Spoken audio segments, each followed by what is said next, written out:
Эрхэм үзэгчид та бүхэндээ баасан гарагийн мэндийг айлтган хүргэж байна. DBS телевизийн мэдээний албанаас бэлтгэн хүргэдэг төвөмсийн мэдээллийн хөтөлбөр энэ өдрийн онцлог мэдээ сурвалжилгуудаа хүргэхэд бэлэн болоод байна. Та бүхэн анхаарлаа хандуулна уу? Дархан марафонтой холбоотой бэлтгэсэн мэдээллэр хөтөлбөр эхэлж байна. Та бүхэнд гүйцэтгэн гарааны хуваарийн талаар дэлгэрэнгүй мэдээллийг хүргье. За та бүгд энэ өдрийн амрыг ирээ. За тэгэхээр Дархан марафон 2026 арга хэмжээнд маргааш зохион байгуулагдаад замын хөдөлгөөнд хязгаарлалт тогтоохоор ингээд зохицуулт хийгдсэн байгаа.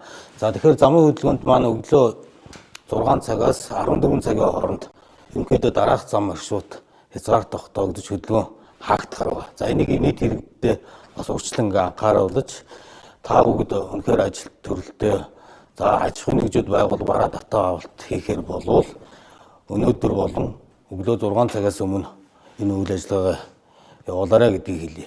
За тэгэхээр маргааш 6 цагаас хаагдах зам маршрутыг та бүхэнд танилцуулъя. За тэгэхээр ерөнхийдөө арга хэмжээ маань театрын урд талбайгаас эхлэхээр байгаа. За театрын урд талбайгаас Хэтэ хорооллын урдлын 2 игнэ зам маань хаагдана. Хаагдаад аюулгүй тойргийг бид нар энэчэн сөрөг хөдөлгөөнд оруулцлаад ингээд явж байгаа. За Хэтэгийнхаа ардлаар ингэж хаагдангуудаа шин замаар дээшээ сүүлд ашиглалтанд орсон шин замаар ингээд дээшээ явгуудаа энэ хойтлын шин зам руу орж байгаа. За дээрэс нь ингээд шин замаар явгуудаа энэ хаус хорооллын дундах зам хаагдангуудаа шууд өслийн хотгон руу орж ирж байгаа. За дээрэс нь хамгийн урт хугацаанд хаагдж байгаа нэг зам бол энэ Мангар чиглэлийн энэ зам хаагдангуудаа энэ батальоноор тойроод урагшаага энэ ангайхаа уулзуур хүртэл ингэж хаагдаж орж ирж байгаа. За ангайхаа уулзуураас дээшээ үйлчлэгээний төв.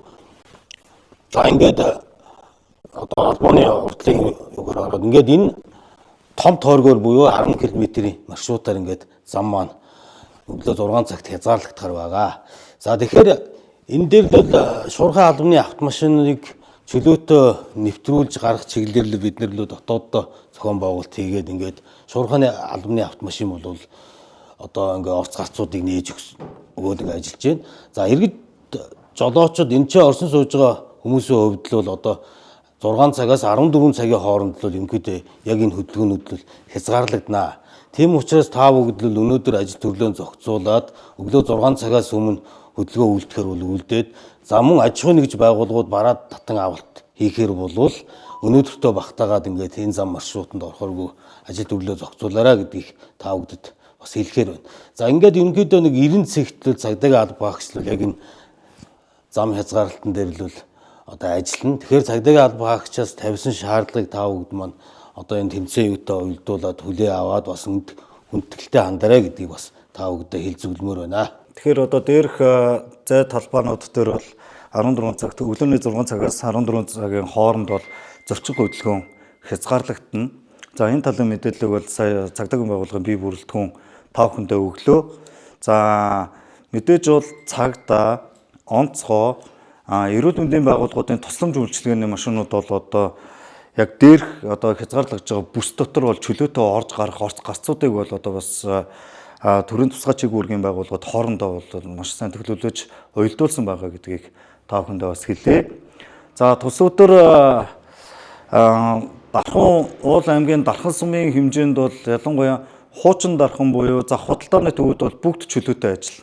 Оргил бодлооны төвөөс авахуулаад тойргоос цааш одоо бүх худалдаа үйлчилгээний байгууллагууд чөлөөтэй ажиллана. Шинэ Дарханы одоо дээрх одоо багуудын нутаг дэвсгэр дээр хамрагдж байгаа худалдаа үйлчилгээний байгууллагууд ч гэсэн чөлөөтэй ажиллах боломжтой. Тэгэхээр бол Амуу моол, Дархан ихтлгүүр, цаашлаад олон улсын худалдааны төв, Дархан намын худалдааны төв, мөн үйлчилгээний төвийн уртлын одоо худалдааны байгууллагууд чөлөөтэй ажиллах бололцоотой. Гэхдээ өглөө 6-аас 14 цагийн хооронд замын зорчих хөдөлгөөн хязгаарлагдж байгаа гэдгийг л маш сайн ойлгох хэрэгтэй.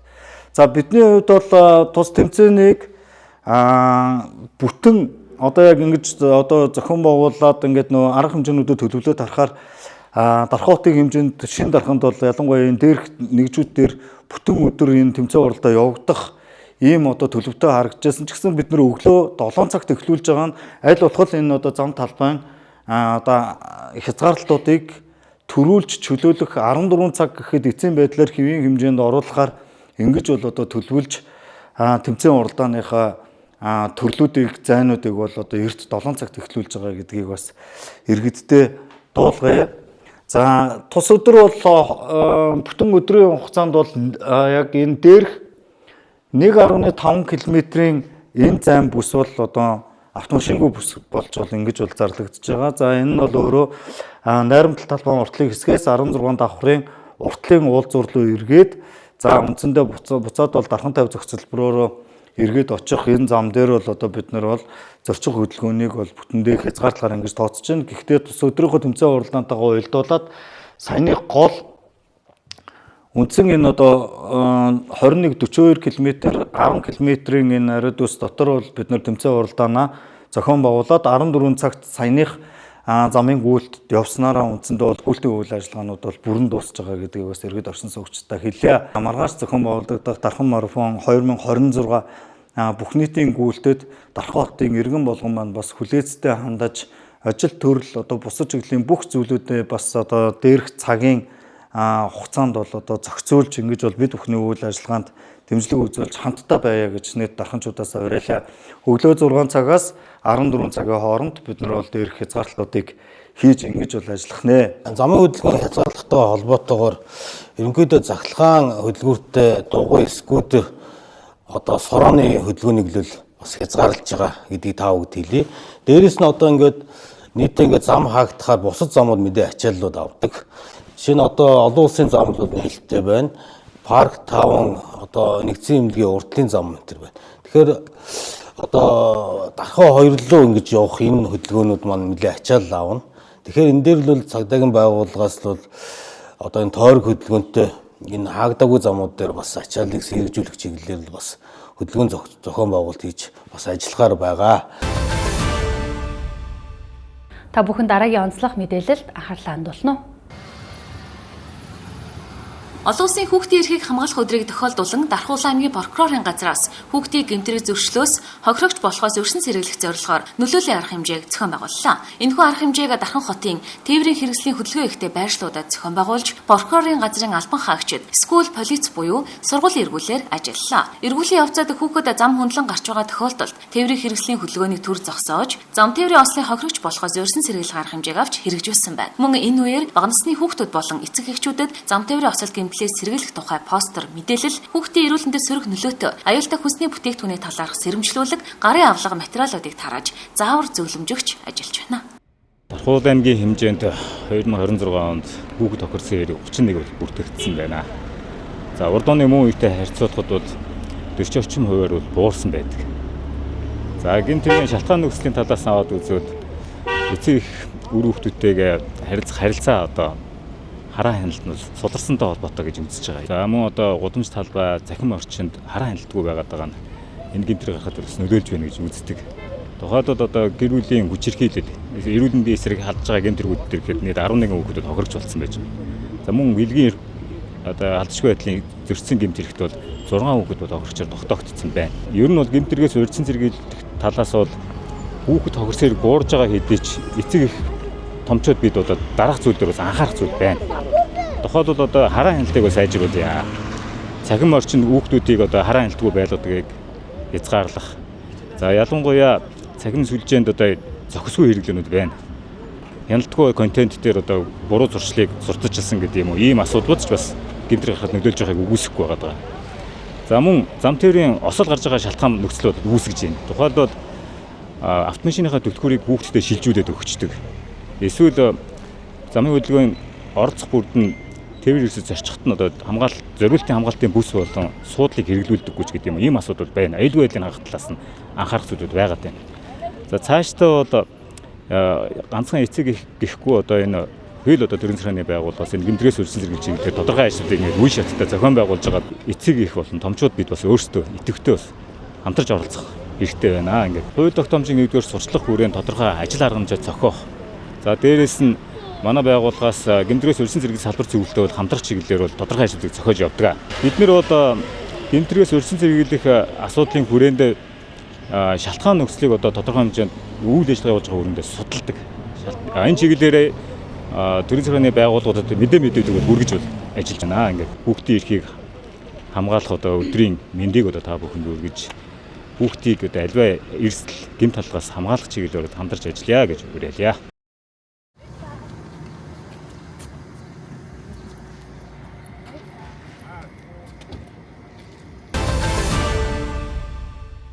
Дархуул аймагт алдар тэхийн 1-2 дугаар зэргийн одон гардуулах ёслолын арга хэмжээ боллоо. Дархан сумын 18 багийн 300 гаруй их одонгоо гардан аллаа. Зарим болсон Монгол улсын ерөнхийлөгч Хагийн хөрс Монгол улсын ерөнхийлөгчийн зарилгаар алдар тэхийн 1-2 дугаар зэргийн одонг гардуулах ёслолын үйл ажиллагаа зохион байгуулагдлаа. Дархан сумын 1-ээс 18 дугаар багийн 180 гаруй ээж одонгоо гардаг аллаа. Одонг аймаг орон нутгийн удирдлагууд гардуулан өгч мөн баярын үйл ажиллагааны үеэр Дархан сумын 3 дугаар багийн захиргаа одон авсан ээжүүдтэй хүндэтгэл үзүүллээ. Одонгоо авсан ээжүүдийн баярын сэтгэлээс хүргэж байна. За би нийтдээ 9 хүүхэд гаргасан. Тэгээ одоо 5 хүүхэд нь 9 мэнд ингээд байж байгаа. Нэг сахар шинэ хууль гарч тийм ээ. Тэгээд 2 нас хүрсэн охиныг би оруулаад ингээд сайхан хин нэгдүгээр одоо өгсөн. Баярлж байна. Тэр зөвхөн баярлалаа. Түмэн олондоо баярлалаа. Энэ Монголын маань өр хүүхэд улам өс болтгой гэж өрөөё. Бидний чи үед өглөө 8 цагт ажил гараад орой 4 цагт буудаг. Тэгээд нөгөө цэцэрлэг яасл маш их сайхан хангалттай байсан. Тэгжэл хүмүүжүүлсэндээ цэцэрлэг яаслаад тэгээд энэ улсад ажиллах ажлаа хөдөлмөрөө бол тасралтгүй 41 жил ажилласан. Сая ингээ харж байхад ер нь нэлээд сайхан залуу эхчүүд 1-2 дугаар зэргийн одоо авлаа. Маш их гоё харагдчихлаа, сайхан харагдчих. Залуучууд минь одоо өр хүүхдээ сайхан өсгөөсэй. Зөв хүмүүжүүлээсэй. Их орондоо зөвхөн болгоосай л гэж ерөөдөө намайг шагаа хүүгээ хатган цэцэг гэдэг би 3 дугаар багийн иргэ. Тэгээд одоо 2 дугаар одонгоор ингрэмэл хийж байна. 4 хүүхэдтэй.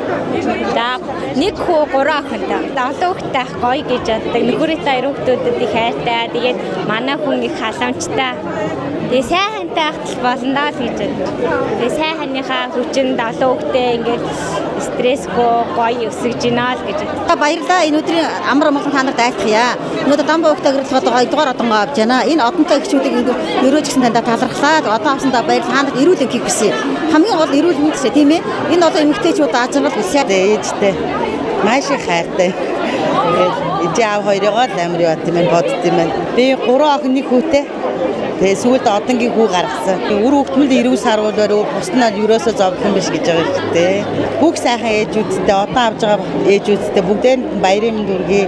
Сайхан баярлцаагаараа. 5 дугаар багийн их тул цагааны их тул тэгээ энэ жил ингээд алдарч 2 дугаар одон авч байгаадаа маш их баяртай. Сэтгэл маш их өндөр байна. Өр хүүхдүүдтэй бүгдэнд нь наад жаргал сайн сайхан бүхний хүсье. Ээжийнхээ араас бас алдарч одоо аваарай гэж хүсье өрөөдөө. 4 хүүхэд төрүүлсэн 3 охин 1 хүү. Одонгийн маань хүүхэд маань хүү байгаа. Тэгээд хүүхдүүдээ эрүүл чирэг эрдэнэ номтой хүүхэд эрдэмтэй хүн болгоно л гэж бодож байгаа да. Манай ээж маань 1-2 дугаар одонтой. Манай хадам ээж маань бас 1-2 дугаар одонтой. Энэ хоёроо маш их бахархаж явдаг шүү. Хайртай шүү гэж хэлмээр байна. Манай бас ажлын хамт олон бас ирсэнд бас маш их баярлалаа та бүхэнд. Өргөж тусалд дэмждэгч. Баярлалаа гэж хэлээ да. 3 сайхан хүүтэй 1 сайхан охинтой маш их баяртай байна. 2 дугаар одонгоор ингрэм хэлж байгаа да. Мэдээж хүн юм чин төвчээртэй бас хоорондынхаа харилцаа маш сайн байж иж ер нь бол энэ бүхнийг бүтээж байгаа. Энэ бол эмэгтэй хүний төвсөр төвчээр хоёр биений итгэлцэлээр бие биенээ гэсэн сэтгэлтэй байж иж ер нь бол ийхүү 4 сайхан өрийг өдий зэрэгтэй өсгөж хүмүүжүүлж байгаа. Хандаа болон хүүхдүүдтэй маш их хайртай шүү. Миний ань бол маш мундаг залуу би. Хань минь маш их төшиг тулгуур хандаа маш их баяртай шүү. Мөн өдий зэрэгтэй сайн явах юм маань хоёр талын маань ээж аавынх нь хүч хөдөлмөр бас тус нэмэр өдий зэрэгтэй сайхан явна. Хоёр аав ээж минь маш их тус дэм болсон. Намайг Олдгийн Эрдэнэс өвдөд 6 дугаар гэргэн 2 хүүтэй 2 охинтой 2 дугаар зэргийн одоо авлаа. Маш баяртай байна энд. Өнөөдөр одоо авж байгаа бүх ээж нэртэй одонтой ээжүүдтэй бүгдэнд нь их хүрсэн баярын мэнд төргий баярлалаа. Их хүний ариун хайр, төвчээр ухаан, хөдөлмөрөөр үр хүүхдүүдэд өсгөн хүмүүжүүлж, улс их орныхоо ирээдүй болсон сайн ирээдүйг бэлтгэж байгаа ээжүүдтэй баяр хүргэе. Монголын өрс маш олон болтугай.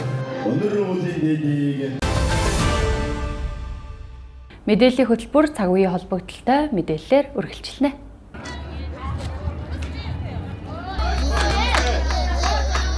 За юуны өмнө Монгол улсын ерөнхийлөгчийн зарилгаар бас Монгол улсынхаа хамгийн үн цэнтэй эрхэм шагналыг гардаж авч байгаа ээжүүдтэй баярын мэнд хүргэе. За Дархуул аймгийн социал-демократ Монголын эмэгтэйчүүдийн холбооноос санаачлаад за Дархуул аймгийнхаа одонтой ээжүүдийн холбоо за мөн одоо эрүүл мэндийн газар 26 дугаар цэцэрлэг за Хагмаг кофе бар за мөн одоо цоглог жаалуу цэцэрлэг нийлээд одоо нийгмийн хариуцлагын хүрээнд ээжүүдэд зориулаад үйлчилгээний асрууд гаргалаа. За энэхүү ажил дээр мэн одоо аймаг сумын захиргааны хамгаалын газрын албаагчид маань бас дэмжлэг үзүүлээд бид нар өнөөдөр яг ингээд ард 3 асрыг одоо нийтдээ ажиллуулж байна. Нэгдүгээр асар нь бол одоо хүүхдүүд маань тоглох боломжийг олгоод за ээжүүдтэйгээ бас ирсэн багчуудыгаа бас нэг цаг завтаа жоохон саатаад өнгөрөх боломжийг бүрдүүллээ. За дараагийнх нь бол ээжүүдэд зориулаад нүрээ бодуулах зам одоо усан янзлаад нэг зураг авахуулаад тэр хооронд нэг яарад ирэхдээ нэг жоохон сэргээд гарах ийм боломжийг олгоод бас нэг одоо тогтчлт хийлээ.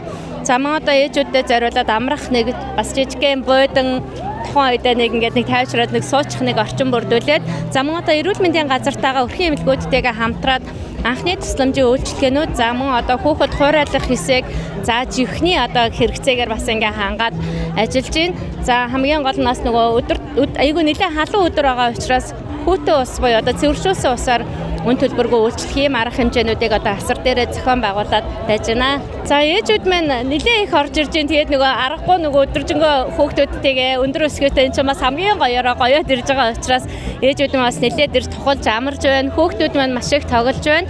За тэгээд энэхүү арга хэмжээгээ бол энэ жил бас анх удаа санаачлаад төрийн байгууллагуудтайгаа хамтраад хийлээ. За эх жил бас одоо нэгсэндээ уламжлал болгоод ингээ ээжүүдтэй зориулаад ээжүүдийнхээ энэ их одоо баяраас нь ачааллаас нь бас боломжоор нь хуваалцах тийм ээ.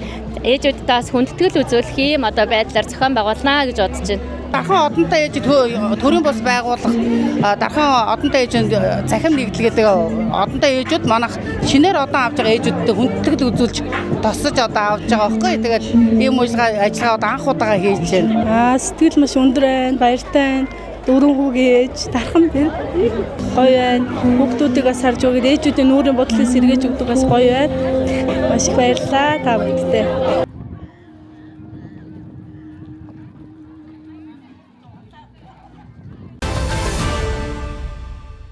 Манай телевизийн сурвалжлах баг Төв аймгийн Борнуур сумаас дараах мэдээллийг бэлтгэлээ.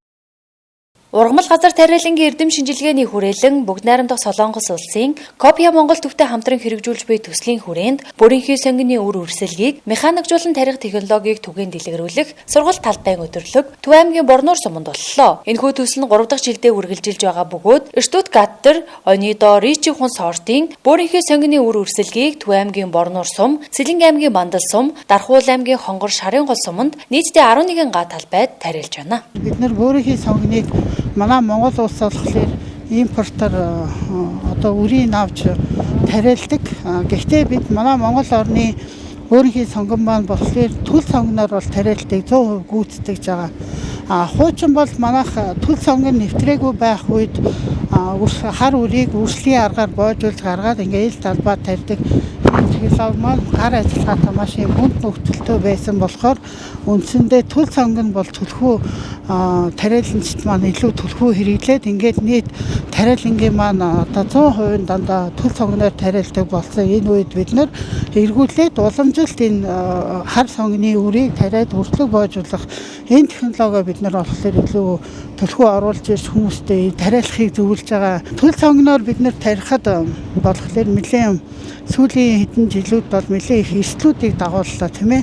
За юу гэхээр урууцаа алдалтыг бараг 70-80% бид нэр урагт зарим айлууд бол урагцаа алдсан. За энэ маань юутай холбоотой гэхээр төл сонгоны үйлдвэрлэсэн газараас авах, за дээрээс нь тээвэрлэлтийн горим зөрчих, хадгалтын горим зөрчих, за дээрээс нь технологийн тарих технологийн одоо алдаа зэрэг шалтгаалаад бид нар одоо жишээлбэл гаагаас нэг 250-аас 350 центнер урагт авах юм боломжтой байдаг байсан бол нэг цаад талбаас авах урагтын хэмжээг нэмэгдүүлэхэд бол бид нэр эргүүлээд энэ өөрхийн сонгон тариалах технологи бид илүү үргэлжлэлийн аргаар тариалахын технологи нэвтрүүлэх нь илүү чухал юм а гэсэн үндсэн дээрээс энэ төслийг хэрэгжүүлээд 3 дахь жилдээ явж байгаа. Тэгэхээр энэ ричхон сорт маань өнөөдөр гаагаас хамгийн багадаа л ерөөсө 28 одоо тонн ургацыг өгч ирсэн юм түүхтэй. Одоо нодлонгийн 25-ны гантай байх ийм нөхцөлд энэ сортууд маань бол ургацаа алдаагүй, ургацааны чадхыг алдаагүй.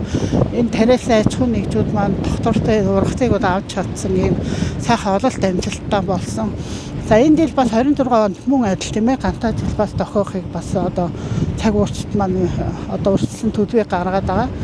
Тэгэхээр юу вэ гэхлээр бид нэр энэ эдгээр сортуудаа бас дарайлж энэ нэвтрүүлж байгаа маань өнөөдөр энэ гаагийнхаа ургацын хэмжээг алдагдуулахгүй нэг талбайгаас авах тийм ээ энэ доктортой ургацаа авах бүрдүүлэх энэ материал бүх материал юунуудыг одоо бүрдүүлж байгаа юм онцлогтой байгаа.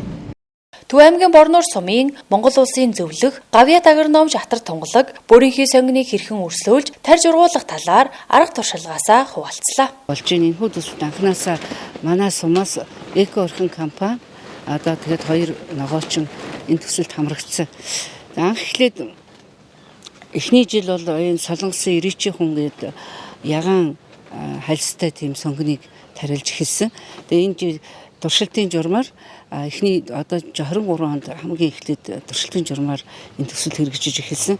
Тэр анхны юунд бол Иричи хүн сортыг 0.6 га тариалаад тэгээд гаагаас 350 цм ургац авсан. Энэ үргэлжлэгээр ургуулах технологи бол одоо манайханд бол голдуу төлөөр бүрхий сонгоны ургуулж байгаа шүү дээ. Энэ үргэлжлэг бол 3 сарын сүүлч 4 сарын эхээс эхлээд хар үрээр нь тариалаад тэгээд үргэлжлэгээ боожуулаад ингээд 20-22 см-ийн өндөртөө 4-5 навчтай болсон үед нь талбай шилжүүлээ. Тэгээд намар 8 сараас сүүлж 9 сарын ихээр адилхан бүрхий сонгонд болоод гарна.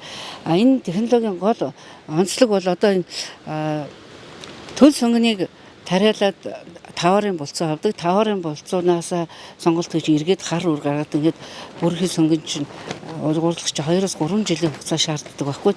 Тэрнийг шууд хар үрээр тариалаад хар үр нь болохоор эртийн сортууд Солонгос улсаас одоо энэ үрсгээ суулгах иж бүрдэл техникийг оруулж ирсэн. Тэр нь бас манад айгүй давуу талтайгаа бид нар бол өөрийн гэсэн техник байхгүй. Энэ одоо ингээд энэ сонгонуудыг бас гараар тарихад нэлээд ажиллагаа ордог. Эдний техник бол одоо энэ ингээд энэ хавтан тавандаа эхлээд үрээ суулгадаг. Тэгээ энэ одоо манай энэ хөлөмжин дотор хэд 300 гаруй ийм хавтан таванд тарилцсан байгаа. Нэг энэ үндэ 124 ширхэг байгаа. Тэгээд нэгэндээ 448 ширхэг ордог байхгүй нэг ийм хоонд. Тэрнийг одоо нэг цагт 70 гаруй ширхгийг тарилчдаг. Дандаа энэ хөвдөг хөрсөнд тариална хиймэл хөрсөн гэсэн үг шүү дээ. Тэгээд хөвдөг хөрсөө яг жоохон баг зэрэг юугаар хар шороогоор уулын хар шороогоор баяжуулж өгöd уулын хар шороо гэдэг маань юу ургадаггүй зэрлэг ихний жилдээ зэрлэг харсан гуугаар бага ургадаг. Тэгээ энэ хөвдөг хөрс бол өөрөө зэрлэг ургахгүй шүү дээ. Тэгээд тэр бунхрлуу хийж өгөөл нөгөө машин чинь өөрөө хөрсөө хийгээл хөрсөө чигжиж өгөөл дараагийн шатанда үрээ суулгаж өгөөл үрээ суулгасны дараагаар хөрсөөрөө хучаал ингээл гаргаад дандаа механикц 4 хүн л 4-5 хүн тэр машин дээр ажиллана. Тэгэл одоо манай энэ дотор хөлөмж өгнийг өдрөл хагас өдрөл тарилчтэй. Тийм гоё төвшөлттэй технологи байгаа. Тэгээд энэ хөө төсөлд хамруулж өгсөн дархны хүрээлэнгийн одоо энэ төслийн багийн хамт олон Копиа Монгол олон улсын байгууллагын одоо энэ төсөл хэрэгжүүлэгч байгууллагатай өөрийнхөө ногоочдын өмнөөс маш их баярлсан талархалснаа илэрхийлье. Нэгж талбайгаас 250-аас 350 центнер хүртэлх ургац авах боломжтой нөхцөлийг бүрдүүлж байна. Цаашид энэхүү төсөл өргөжөж олон тариалан аж ахуй нэгж оролцох боломжтойг хэлж байна. Төслийг санхүүжүүлэгч Копиа Монгол төвд талархал илэрхийлье. Хүнхээ үзүүр компани Эко хүний эрүүл мэндэд тустай байшингуудаа захиалга авч байна. Дэлгэрэнгүй мэдээллийг хүлээн авч үзсэн үү? Хүнхээ үзүүр компани хүний эрүүл мэндэд тустай эко дөрвөн улирлын модон байшин түлхүүр гартуулахаар захиалга авч байна. Рэг доторлоготой болон гоёлын хавтан гадна сайдингтэй сууц метр квадрат нь 900-аас 950 мянган төгрөг төлбөрөө 3 хувааж авах бөгөөд захиалга өгч гэрээ хийгдэхэд урьдчилгаа 10 сая, байшин баригдаж эхлэхэд 70%, баригдаж дуусахад үлдэгдэл төлбөр авна. Байшин таны хүссэн хэмжээ загвараар зураг дизайныг гаргаж 10-аас 15 хоногийн дотор чанартай хийж гүйцэтгэнэ. Цэвэр модон халкар байшин барьдаг. одоо 3 дахь 4 дахь жилдээ барьж байна. Томат учраас их дулаахан байшин байгаамаа. Тэгээд одоо дотор талын бол одоо эрдэс хөвөн болон шилэн хөвөнгөөр дулаалаад тэгээд ирээкээр хулсан автангаар доторолж болно. Гадна талын бол сайдангийнхаа дотор талаар бол чиг тусгаарлагч зөөлөвч юм. Тэгээ ийм дулаахан байшин халаалтыг бол одоо пишин ханан пишингээр шийдэж болно. Шалны халаалт болон одоо пар тавьж ийм зүйлээр шийдэж ингэж барьдаг байгаа манай. Хүмүүсийн хүссэн хэмжээ загвар бүгдийг манайх гаргана. Тэр тухайн байшин бариулах хүмүүстэйг айлуудтай бол одоо яг ямар хэлбэрээр ямар байшин бариулах вэ? Хэдэн квадрат метр бариулах вэ гэдгийг бүгдийг манайх өөрсдөө зохицуулж гаргаж барьдаг байгаа. Үнэн одоогор бол 1 метр квадрат нь 900-аас 950 мянгад багтаж явж байгаа. Одоо модон материалынхаа орц хийц юунаас хамаарат үнийн хэлбэлзэл дэш доош байгаа. Давуу тал гэвэл одоо модон материал палкаар барьсан байшин бол одоо энэ ханд нь одоо тавилга юм тогтоохт бол хамгийн хялбар амархан байдаг. Одоо гипс болоод мэтрийг бодох юм байна. Тэгээд өнөө зөвхт бол одоо энэ ирээх болон модоор доторлсон байшин бол одоо эко гэж яригддаг тийм одоо амьсгалагчид дуртай тийм дулааныг маш сайн барьдаг ийм л тал байгаа маа онцлог тал нь бол. Энэ байшин одоо 7-8 харьцаатай байшин 7-8 56-гээ 56 метр квадрат байшин. Энэ нэг 58 сая төгрөгийн хэмжээнд босч байна энэ байшин. Ер нь бол нэг одоо 50-аас 60 метр квадрат байшин бол нэг 62-3 сая төгрөгөнд л босд юм. Таатал нь. Энэ айл маань гадна талдаа болох төр одоо 4-3 харьцаатай үүдний дампар тэгээд террас 2-4 харьцаатай тийм террасыг бариулсан байгаа. Одоо хүлээлгэж төлхөр гардуулах бэлэн болж байна. Ер нь нэг 50-аас 60 метр квадрат байшин бол манай компани 15 хоногийн дотор бол төлхөр гардуулах юм юутаагаар барьж үүсгдэг. Чанарын өндөр түвшинд. Та бүхний харж байгаа энэ хүү байшинг 14 хоногийн дотор барьж түлхүүр гардуулахад бэлэн болсон бөгөөд захиалагчийн зүгээс хурдан шуурхай чанартай байж гүйцэтгэж байгаад сэтгэл хангалуун байгаагаа хэлж байна. Энэ компаниар өмнө барилга барьжсэн. Аавж байна маа. Тэгээд айгүй сэтгэл хангалуун 100% байгаа. Тэгээд дахиж өөрсдийнхээ гэрээ бариулах болсон. Байшингийн хувьд сэтгэл хангалуун байна. Хугацааны хувьд бол санснаг бодвол гайгүй. Тэгээд хийж байгаа гүйцэтгэл нь сайн байсан. Төлбөрийн нөхцөлийн хувьд бол хүндрэлтэй байгаагүй 3% одоо хувааж өгчсэн болохоор боломжийн гайгүй байсан. Хөнхөн үзүр компанийн байшин нь хүний эрүүл мэндэд тустай эко гэдгээр онцлогтой бөгөөд байшингаа барихдаа дараах материалуудыг ашигладаг байна. Тэр ханаа өрөөд завсарлахтаар хөөсөр наагаад тэгээ палкны хадаас хадаад тэгээ гадна талын дулаалга болохтоор энэ чиг тусгаарлагч зөөлөвч шинэ. Энэ зөөлөвчрөө тэгээ энэ сайтыг төмөр сайтыг дотор талд дулаалгатай төмөр сайтыг гадна талдаа дотор талын дулаалга нь болохтой энэ эко шилэн өн тэгээд энэ гадар чиг тусгаарлагч зөөлөвч энэ болохтой чиг юунаас бүгдгээс нь хамгаална дулаалгын тэгээд энэ дээр ирэк юм хулсан автангаар дотор талаад доторлно гэсэн үг. Дотор доторлогын эко өн бол хүмүүс сонголтоор Палкан байшин нь метр квадратаас шалтгаалж 10-аас 15 хоногийн дотор баригдаж дуусна.